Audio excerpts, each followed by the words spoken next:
Amani iwe nanyi ndugu zangu wapendwa. Utabiri wa nyota kutoka kwa Ahishamshi. Msomaji wenu ni mimi Zamruni Balul. Nyota ya Kaa. Usiku unaweza kuamka ghafla, ukahisi kitu au ukahitaji maji ya kunywa. Mtu ambaye ni kiongozi kwako atakushauri au kukuelezea jambo fulani. Mapigo yako ya moyo kuwa kasi sana. Kuongea na mtu kwa furaha. Kuna jambo na dhihirishio lenye kuweza kutokea. Utendaji wako wa kujituma utafurahiwa. Kwa baadhi yenu kuna kosa mtalirudia. Mtahisi hali ya ugumu. Kumuona mtu mwenye chuki na wewe. Wachache wenu mpo kwenye maandalizi makubwa ya mabadiliko. Kaa, tambua si kila wema unafaa kuufanya kwa kila mtu. Kwa sababu kwengine huo ni sababu ya matatizo yako. Siku ya leo jichunge sana kuingia matatani au kwenye majaribu kupitia wema wako. Kujihisi kichefuchefu sana. Kuna tatizo linahitaji kutatuliwa lenye kukuhusu. Utapata taarifa ya ndani ya familia. Yapo atakayo kushangaza. Kabla ya kuamua kitu utapata majibu. Nyota ya Nge. Mnyama mbwa unayemuota au kumuona mara kwa mara anakupa ujumbe. Mzingatie uweze kujua kitu. Unaweza kujihisi kuchoka kufanya jambo fulani. Ukumbusho wako unakuja na giza. Kuna uadui unapoteza mwelekeo wako. Kukabiliana na changamoto utakayoishinda. Mtu anakushangaa kwa mabadiliko yako. Ukijihisi moyo wako hauna amani, tambua kuna jambo unashindwa kulipa nafasi. Mtu atakuwa mgumu kukupatia kitu. Kulala kwako kwa muda mrefu kutafanya upunguze uzito fulani kwako. Nyota ya Samaki. Kuhisi harufu ya kitu na kukitamani. Mtu atakuita kwa jina la namna ya muonaji au mwenye uwezo fulani. Ni mtu mkubwa usiyejijua, na ndiyo maana unakuwa na fikra za tofauti. Leo utafahamishwa jambo kwa uchache.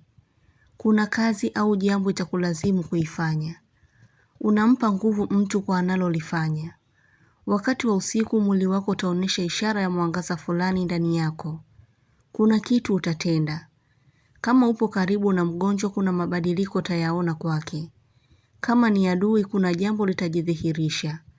Epuka malumbano na mtu. Hisia unazozihisi zina majibu kamili. Nyota ya Mbuzi. Kuna tatizo utakalolisababisha, yani wewe kuwa ni chanzo. Matumizi yako kuwa juu sana na mwishowe unajikuta unaishiwa kwa haraka. Kujihisi homa. Nyota ya Ng'ombe. Acha akili itulie. Mambo ya watu fulani yatakuathiri kwa kukuumiza na kukuchosha. Kuna uamuzi mzuri unakujia ila huupi nafasi. Mtu anahitaji kukuhamisha hapo ulipo, katika jambo la makazi au kikazi. Kumpa mtu msaada ambaye atakusaidia pia. Nyota ya Mashuke. Kusoma na kupangilia sana vitu vyako. Unapofanya kitu unaamua kweli kweli. Mtu atakupa sifa ya jambo kwa hilo. Kuomba ruhusa muda mchache sehemu. Mtu anaukataa msaada wako. Nyota ya Simba. Kuyakataa masharti ya mtu katika jambo fulani. Kuhisi utakabiliana na jambo sehemu uendako. Mtu anafahamu kitu kukuhusu, hivyo atakuelezea. Nyota ya Punda. Jambo moja litafumbua mambo mengi. Kuikataa hali fulani inayokujia. Utadhamiria kitu. Mtu atakupa muda wa kutafakari kitu. Utakuwa na mvutano wa kutenda au kuacha kitu. Kushindwa kuuvumilia ukweli. Nyota ya Mshale. Mabadiliko ya kitu kutokea. Kuhisi kitu kwa haraka. Utapata ujumbe wenye kuhitaji ufanye chaguo au maamuzi. Utashindwa kuwa makini na kupoteza kitu fulani. Mtu atakuambia jambo la muhimu. Kuna kiasi utakachokipokea. Kujihisi huru. Nyota ya Mapacha. Kutimiza kitu kwa mtu. Kuliongelea jambo ili kulimaliza kabisa. Utatoa kitu kilichoharibika. Kupatiwa kitu unachokipenda. Kuangalia mafunzo ya kitu. Nyota ya Mizani. Kuachana na mtu kimya kimya. Jambo lako la sasa utakuwa nalo makini sana. kuweza kuongea na mtu kwa malengo mazuri, kutumia kitu kitakachoonyesha manufaa au matokeo mazuri, kusita kusema kitu, kupokea ujumbe utakaofanya utafakari sana.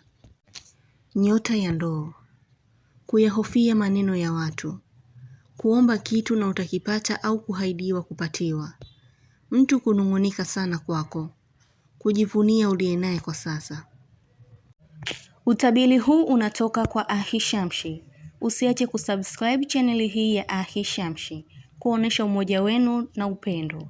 Mengi mazuri yatawafikia. Usisite kulike, kucomment na kushare. Kwa mawasiliano zaidi mtafute kwa namba hii +254 724 729 804. Unaweza kumpata kwa WhatsApp, kwa grupu la elimu, utabiri wa kila siku, tafsiri ya ndoto, ishara na tiba. Umoja wenu ni muhimu sana. Shukran.